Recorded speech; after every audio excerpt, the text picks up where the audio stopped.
we have made it to one of the fan favorites of this franchise, Mission Impossible Ghost Protocol. Not everyone loved Mission Impossible and Mission Impossible 3 the way that I did. But this was the film where a lot of people that weren't fans, they got on board. They called it a reinvention of the series, a resurgence, one of the best action films ever made.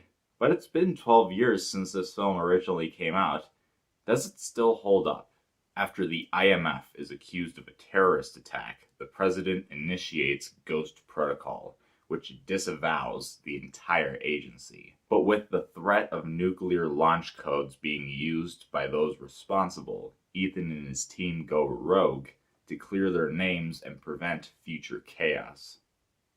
Like I said back at the start of this review series, this series is always going to have a special place in my heart because I was first exposed to it during my formative teen years where I was figuring out my taste in films, where I guess you could say, setting up who I am today. And this film is always going to be one of the most interesting pieces of that, because I remember going into it, I had seen the trailers and thinking that it looked less action heavy. During this time, I was really into the Michael Bay Transformers films, and I gave my story on that one, how I grew out of that, how I grew out of just mindless action with thin plots. So walking into this film, having seen the trailers, having my own thoughts as to what I would think at that time, I was wondering if I was actually going to enjoy it. I came out loving the film. This film is absolutely tension over action. It is plot over spectacle. And I was surprised that at that young age, still trying to figure out what I liked and disliked about films and setting up my future critic, that I appreciated all of that. Like I said, I love Mission Impossible 3, but it's definitely a very different flavor from this film, where that one's definitely more action-centric. There's some tension, there's some espionage. This one, it's definitely more the other side of the spectrum, with simple tension, like the first film, where this film doesn't rely too heavily on spectacle or explosions. There is some of that, and I'll get to that later. But like the first film, it gets excitement out of you through simple things, where the opening, it's this very intense, great musical score. It starts out as a slow, kind of constant beat. It starts ramping up and getting quicker, and the beats just start getting louder. But this film also utilizes a lot of scenes of dialogue. Like the scene where it's the fake meeting. Sometimes there's talking, sometimes there isn't talking. But it's just this prolonged intensity that's just, the whole film builds up to this point where you think that everything could go wrong at a certain point. Nothing happening, but that just makes it even more tense. And at many points, it utilizes no dialogue to do that, especially with the mirror screen, which is a great piece of tech in this film, where Benji and Ethan are using this screen, and they're hiding behind this thing that records what's behind them and puts it in front so that they can walk through this hallway. No dialogue, it's all visual stuff. And I just remember my reaction, and still as I'm rewatching this film all these years later, it's just one of those scenes where you just feel like you need to hold your breath. And I can imagine that a lot of you have seen like the quotes that people put on DVDs and Blu-rays, like a breathless piece of filmmaking or something around those lines. And oftentimes, even if the movie's good, you don't feel like it actually took your breath away. There are sequences in Ghost Protocol that actually take your breath.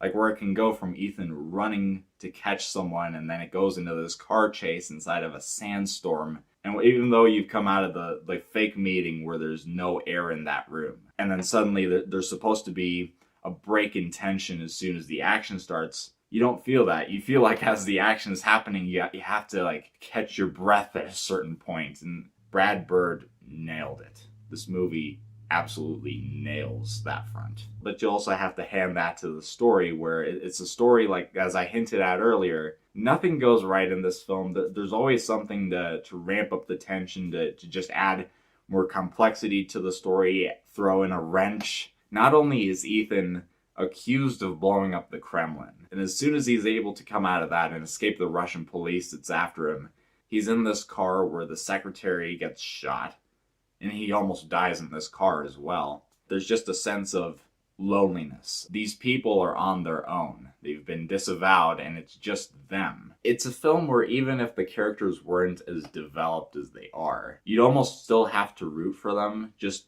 on the fact that the deck of cards is stacked so much against them. Of course, Tom Cruise is still great as Ethan Hunt, and here it's a good continuation of where he was in 3. He's much more to himself now that you've learned what's happened with him and Julia, that now they've separated and this conflict is eating away at him.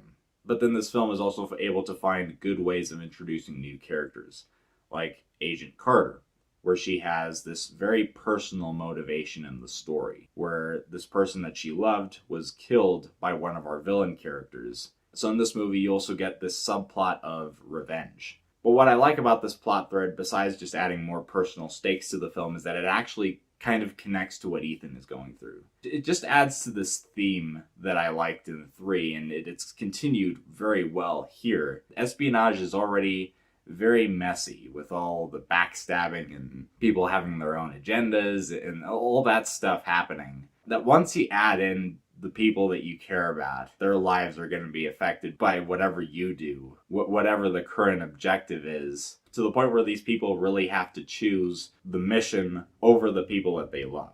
You get this other character played by Jeremy Renner, who I love. I love him as Hawkeye in the MCU, and he's also great in this film. He's very by the books, he's very logical, he's very analytical, as his character is an analyst. But then as the film goes on, there's slowly this mystery being built around this character, and just this contradiction of a character where he's all for doing things properly, playing by the rules, but yet he has secrets of his own. He has skeletons in his own closet. Putting all these characters together, you start to have disagreements between the team and them being against each other and questioning each other's motivations. But then one of the points that really hits home about the movie is them having to work through these disagreements, these different motivations, these different character flaws to figure out this mission as a team. And actually Ethan says it, even though nothing went right, this team is what made it stick together. It's what really pulled through out of this mission.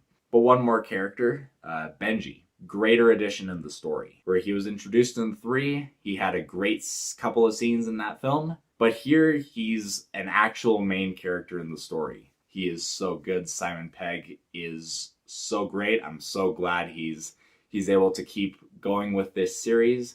And he adds a lot of good humor. He always adds in humor at the right points, at the points where it's actually going to be funny.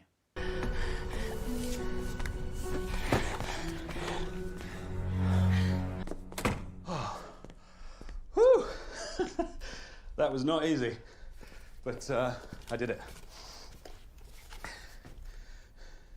What'd I miss?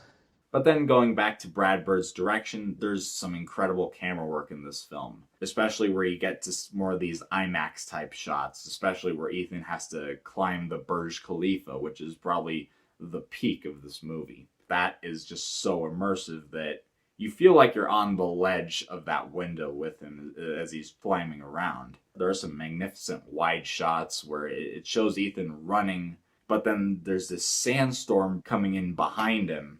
And even when you get into the sandstorm, an action sequence takes place in there, and there's some good use of color where it's more oranges and reds, and it looks beautiful still, even though it's a sequence where it would actually be hard to see stuff.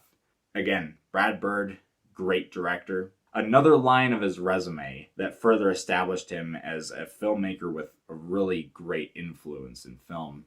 But I do have a gripe with the movie. After the characters leave Dubai, they leave that section of film where they have to get the nuclear launch codes from that fake meeting. But then once it moves to Mumbai and it goes into the third act of this movie, everything that came before really overshadows that. And it makes all the stuff in the third act, as much as it's good, as much as it's well made, and there's some great stuff in there, it makes it look not as good compared to the first 2/3 of the movie. And I can see a lot of people thinking that it's just greed, that it's just wanting way more out of this movie, and this movie already gave you so much. But I gotta say, it's also a part of filmmaking and script writing having a good idea of how to place scenes. And I feel like the people involved could have moved a few sequences here and there, restructured the plot a bit, because first 2/3 of the movie, A+. Some of the best Mission Impossible ever put to film. The third act, still great, not nearly as good as what came before.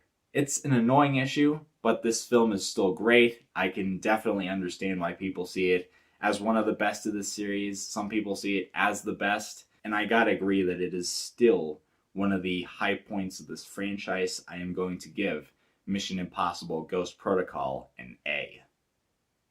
Next up, I will be reviewing Mission Impossible Rogue Nation, so stay tuned for that one. If you enjoy what you're seeing, as always, make sure to subscribe. Hit the bell for notifications for the rest of my Mission Impossible series before Dead Reckoning coming out very soon. Make sure to hit a like, and I'll see you guys next time.